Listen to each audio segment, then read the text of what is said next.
everyone's like shocked when the power goes out, and they're like, "Oh, you're so lucky." And as they discuss it, I was like, "Well, no, I'm no luckier than you are." And I actually had a camp, and I had like a 3 kilowatt array on batteries, and I did that for 5 years, and I won't do batteries anymore, and I don't. And so I thought I captured in this picture. I have a GenTran, which is just a generator transfer switch. So anyone who's building a new house or who's considering a generator for backup, it's cost me like $900 to install by a friend who's an electrician, and it just hooks. I chose 10 primary circuits in my house and hooks up to a generator, and problem solved. I just start the generator up. I can run my well pump. I run my refrigerator, anything that I need to. How much electricity your generator produces? My generator, it's like a 5,600 watt system. So I mean, so you pick and choose what you need, and what's critical at the time. Wrong way. Sure. Oh, I guess I got a double up picture there. The house was finalized in the spring of '08, and you see you can see I've been in the black. If you look at the far right excess kilowatts, basically every quarter except last winter. And someone mentioned they had a terrible ice problem, and because my system it's fixed, so I can't tip it up. So I have, when the snow and the ice is just right, it sticks there and it doesn't want to move. And I can only reach the first 10 feet of it. And I do brush it off. And when Mother Nature provides a lot of sun, it warms up enough to clean off. But I lost a lot of sun through this winter. You can see in the winter of 2010. And then I also discovered that I had a leaky underground water pipe in my barn, which has a hot water heater, electric hot water heater. And so it was kind of a double whammy, and it killed me. And my girls are getting older, and so they're using more power. So I'm hoping, and I have Nice Egg, and I sometimes have to call them for their latest printouts. My life is too hectic for me to keep track of this myself. I just can't do it. I got too much stuff going on. So, and I love this, and it lets me see how I'm doing. And sometimes I have to call them because they don't send this regularly. And so I have to bug them and say, I haven't gotten one of my printouts lately, and I couldn't find the most recent one. I wish I had all the rebates. I ended up getting the $4.50 per watt. That was great, and in the state and the federal. I don't have all the numbers in front of me, and I'd be just telling you them off the cuff. I just couldn't get it together to get them all here for you. But I think the next slide shows where they are at now. I think Kevin has this too. But when I did the system, it was $4.50 because of the Energy Star home as well. And now it's dropped quite significantly. However, as we mentioned, the prices of the systems have dropped. And when I bought in, it was at the high end, and everything is dropping together. And so I think don't let that scare you at all.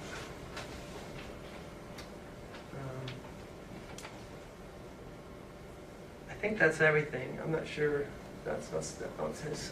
I'm trying to think if there's anything else I can include. I think if I have done it over, I may have considered a pole mount and been able to adjust it, because I think my life would allow that a little bit of time and to get a little more efficiency out of it. But I've been very happy with it. I don't except this winter when I had those problems. I get the excess my anniversary date is in May with them, and they basically, instead of writing me a check, I just credit my account, and it just pays my connection fees. So like in your bill, you have a connection fee, you have the delivery of your electricity and the usage, and the connection fee for me is, I think, is the same. It's like $9.45 a month. So for the first 2 years of my system, I would go 6 months and not be paying a dime because my credits are just paying that connection fee. And then I usually had to start paying, some electricity bills in December and January and February before March pulls me out and starts, producing again. But it's been a very positive experience. And, yes, it costs money. And for me, I think the fellow who went before me said about 16 years. That's what really Mike Stengel at Renewable Power was estimating, 16 to 18 year payback. But again, I just wanted to be an example for my children and for my neighbors and for everyone who comes down my driveway, looks straight at this thing and really, I'm just hoping that exposure would push other people to trying it. It's a positive thing. Any questions? For Yeah. power outages, could you put a Gen-Trans kind of switch off to isolate the panels from? If they find out you did that, you're out of business. They don't mess with that.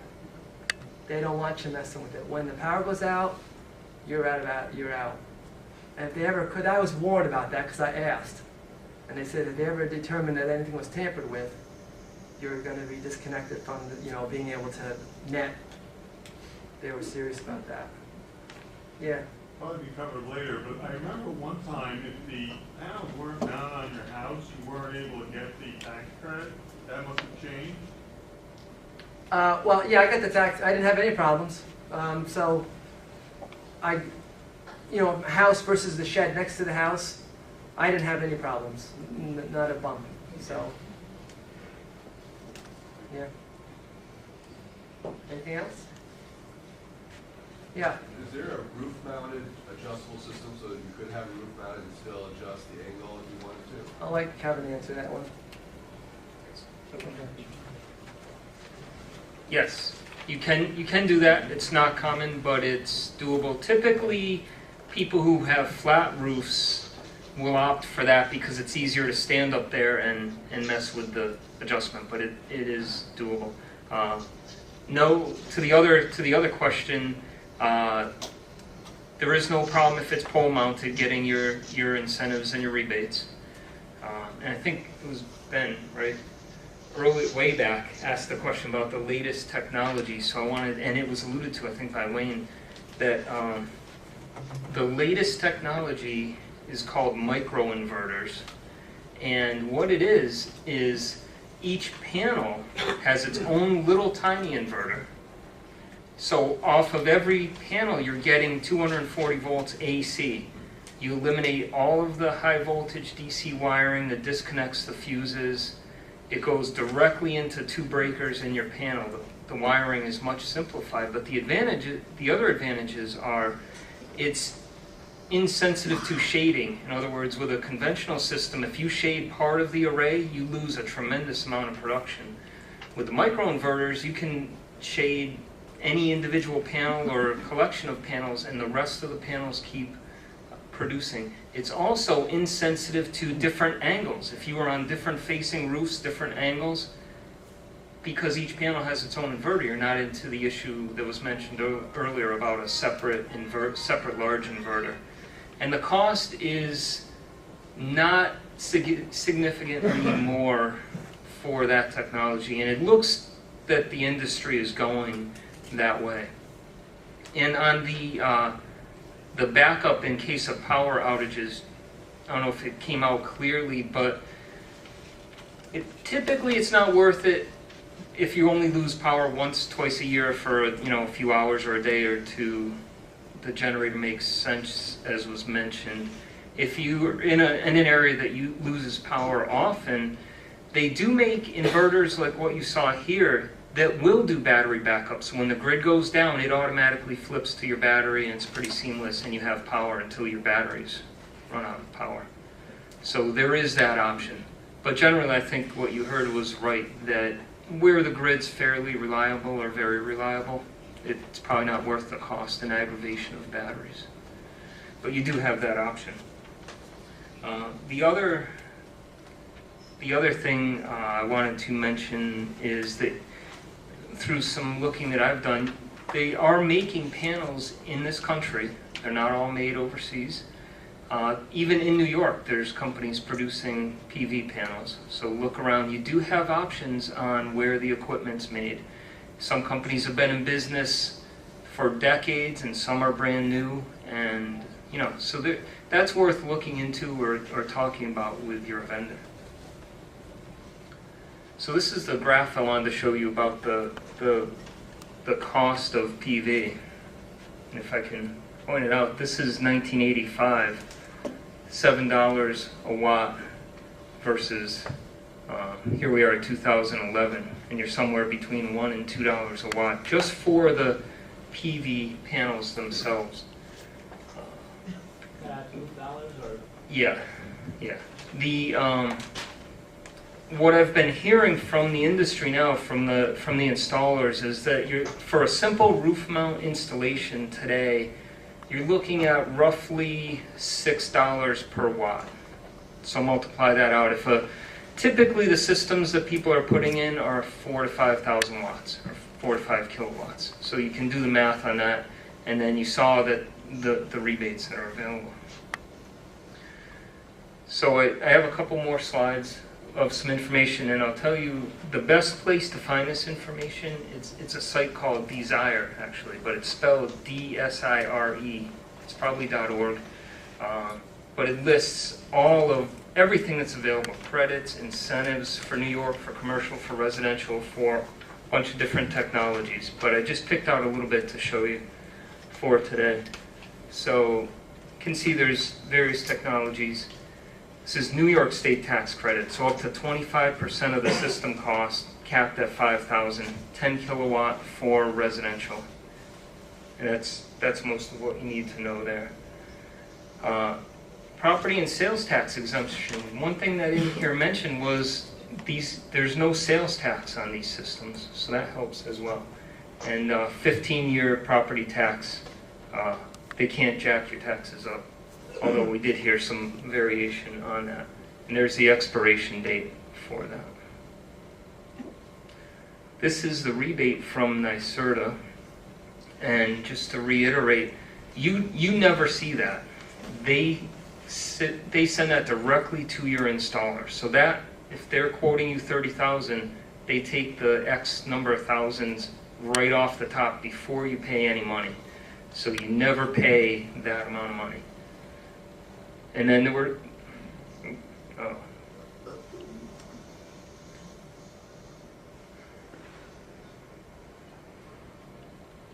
Okay, so there is a cap on the incentive, but generally all these installers are, they get you right in the zone, so you're not losing money typically. It's got to be new equipment. It's got to be installed by an approved installer, and they have a list, and there's a lot of them in this area. There's something else that wasn't mentioned, but it generally not going to come into play, is who owns the renewable energy credits, and they do for 3 years. But at some point you may be able to sell those. That's not ever figured into the payback. I don't think we're quite there yet. And that's it. So we have 10 minutes till the end of the forum and for Q&A, and if everybody wants to stick around, maybe people will stick around. I'm hoping that, well, let's give the regions a chance if they have any questions. Anybody in the regions? Okay. How supportive and on board are the power companies for net metering? That's a great question. The question is, how on board and supportive are the power companies to net metering? I think my feel is that because there's been so many systems now installed that it's getting, they're not bucking people. There's still a processing time, and it's generally about 2 months, I think, just to get through their process, but I haven't heard of any problems recently. I don't know if our speakers have, but they've done enough that they know the drill now. So. How is competition? How is competition in the local industry? So I know that I'm getting the best value. Oh, as far as production of the panels? Panels, Okay, the question was, how's the competition in the local industry on panels, installation? Varied, I think, is the short answer. Costs are falling so fast. The reason is that production worldwide on panels has just grown tremendously, so the costs are just plummeting. So